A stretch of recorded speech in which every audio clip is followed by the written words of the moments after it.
que j'aime le plus dans mon métier, c'est dormir.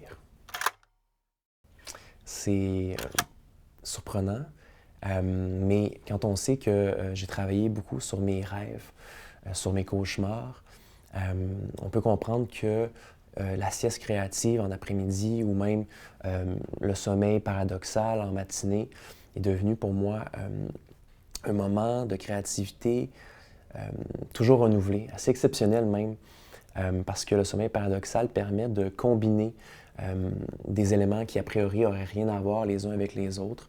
Le sommeil paradoxal permet aussi de travailler naturellement, sans effort en quelque sorte.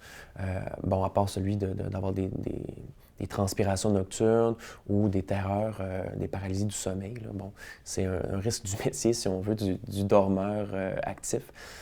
Donc oui, dormir, c'est mon moment préféré en tant qu'écrivain. La question de l'inspiration, quand on est écrivain ou artiste, c'est vraiment intéressant d'essayer d'y répondre. Chacun a sa manière de le faire. Pendant longtemps, j'ai traîné des carnets un peu partout, surtout mes carnets de rêve, parce que quand j'allais dormir ailleurs, dans un chalet, dans un refuge, en randonnée, en raquette ou même chez ma mère, souvent j'avais des rêves beaucoup plus forts parce que j'étais pas chez moi. Alors j'avais vraiment besoin de noter furieusement ces idées-là à mon réveil ou même en pleine nuit. J'ai pris un peu de recul par rapport à ça, par rapport au carnet. J'aimerais bien y revenir un jour. Parce que c'est quand même exigeant là, d'essayer d'écrire toujours ce qu'on voit, ce qu'on ressent. Ça peut devenir épuisant à la longue. Donc ces temps-ci, mes sources d'inspiration, c'est plutôt le rêve ou la rêverie. La rêverie qui est une sorte de rêve éveillé, semi-contrôlé, qui s'approche de la transe ou du voyage astral. Donc mon côté spirituel se développe un peu par la force des choses, à force de rêver depuis des années. Donc, plusieurs sources, oui. Et en plus des livres que je lis, dont je m'inspire régulièrement.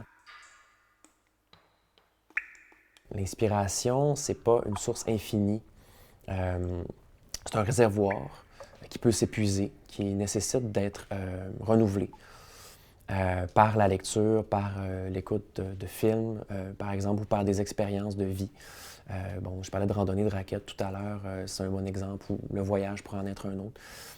Ce réservoir-là doit être rempli vraiment, c'est un impératif.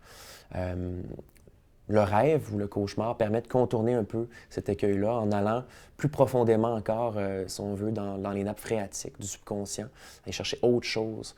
Comment éviter que ça revienne, qu'on ait l'impression que cette eau-là soit stagnante en quelque sorte? C'est un travail d'autocritique à quelque part. Et c'est là que mon expérience d'éditeur entre en ligne de compte aussi. Comment est-ce que je fais pour moi-même juger ce que j'écris au fil des mots ou même quelques semaines, quelques mois après avec le recul? C'est un travail constant. Comment traquer les répétitions, comment modifier la syntaxe pour qu'elle soit renouvelée. C'est un ouvrage qui se fait au fur et à mesure, qui est toujours là, qui m'accompagne constamment. Quand est-ce qu'une œuvre est terminée? C'est une question vraiment, vraiment difficile à répondre.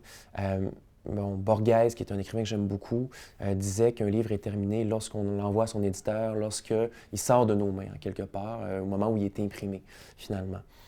Pour ce qui est de Borealum Tremens, mon premier roman, c'est un exemple parfait. Je l'ai travaillé jusqu'au dernier moment, jusqu'à ce que la révision linguistique soit terminée, jusqu'à ce que le montage même soit terminé, jusqu'à la toute fin. Parce que je suis quelqu'un de perfectionniste.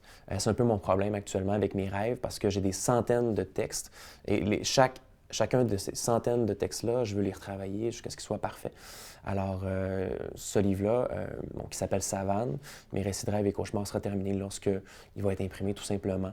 Et probablement que je ne le relirai jamais après, sauf quelques extraits pendant des soirées de lecture.